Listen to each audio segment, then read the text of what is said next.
कितना पढ़े हैं आप? इतनी एजुकेटेड लगते नहीं देखने में, फिर भी लगा नहीं कि जिस पति के साथ साथ फेरे नहीं उसी को मारने का इतना लंबा प्लान कर दिया। कोई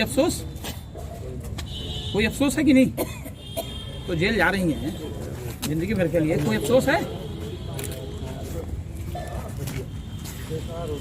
वो तो नहीं लगता है, लेकिन कोई अफसोस है कि नहीं? आप थोड़ा आगे आइए, की गलती हुई आपसे हैं।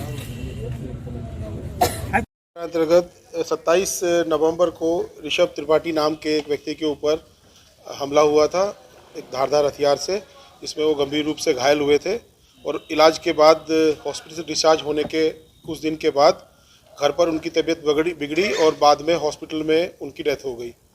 इस प्रकरण में जो मृतक के परिवारीजन थे उनके द्वारा अपने पड़ोस के एक व्यक्ति रामकृष्ण विश्वकर्मा, जिनके साथ इनका पुराना संपत्ति विवाद था, उसको नामजद करते हुए तत्समय एक शिकायत दी गई थी, जिसमें थाना सचेंडी में सुसंगत धाराओं में अभियोग पंजीकृत कर विवेचना प्रारंभ की गई।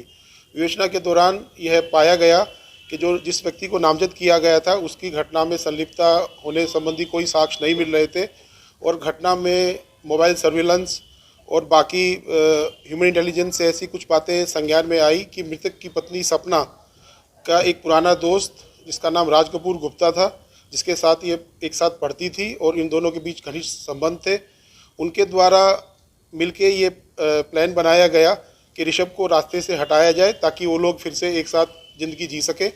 इसी प्लान के तहत ऋषभ के द्वारा अपने एक साथी के साथ मिलकर राज कपूर गुप्ता के द्वारा अपने एक साथी के साथ मिलकर ऋषभ के ऊपर 27 तारीख की रात में चकरपुर में एक शादी में जब ऋषभ गया हुआ था उसके पश्चात उस पर हमला किया गया, इसमें ऋषभ घायल हो गया था। जब बाद में ऋषभ अपने घर पे ठीक हो गया तो पड़ोस के एक सतेंद्र यादव हैं जिनका एक मेडिकल स्टोर है और उसका भी सपना के साथ उसकी भी दोस्ती प्रकाश में आई है। उसके साथ सपना ने मिलके ये प्लान बनाया कि इसको कुछ ऐसी दवाई या कोई इंजेक्शन हमारे द्वारा दिया जाए जिससे इसके जो ऑर्गन्स है वो फेल हो जाए, और उनके द्वारा मिलके ऋषभ को एक जहरीला इंजेक्शन ऐसे दिया गया है जिसमें ऋषभ के अंदर के ऑर्गन्स संभवतः फेल हो गए। पोस्टमार्टम परीक्षण में मृत्यु का कारण स्पष्ट नहीं हो पाया और विसरा को प्रिजर्व किया गया है। मुझे यकीन है कि जब विसरा की रिपोर्ट आएगी तब इसमें चीज़ें और स्पष्ट हो पाएंगी कि उसको कौन सा ऐसा केमिकल ऋषभ की बॉडी में इंजेक्ट किया गया था। वर्तमान में पुलिस के द्वारा सपना और इन तीनों अभियुक्तों को, जिसमें नाम है राज कपूर गुप्ता, सतेंद्र विश्वकर्मा और सुरेंद्र यादव, इन सभी को गिरफ्तार कर लिया गया है। घटना में इनसे अभी पूछताछ जारी है। कुछ ऐसे बिंदु हैं जिन पे अभी भी स्पष्ट चीज़ें हमें करनी है। अगर आवश्यकता हुई तो हम इसके लिए इनके पुलिस कस्टडी रिमांड के लिए भी मांग करेंगे। क्या इसने कोई ओवरडोज दिया था क्या? सपना ने कोई सीरियल से देख के प्लान किया है?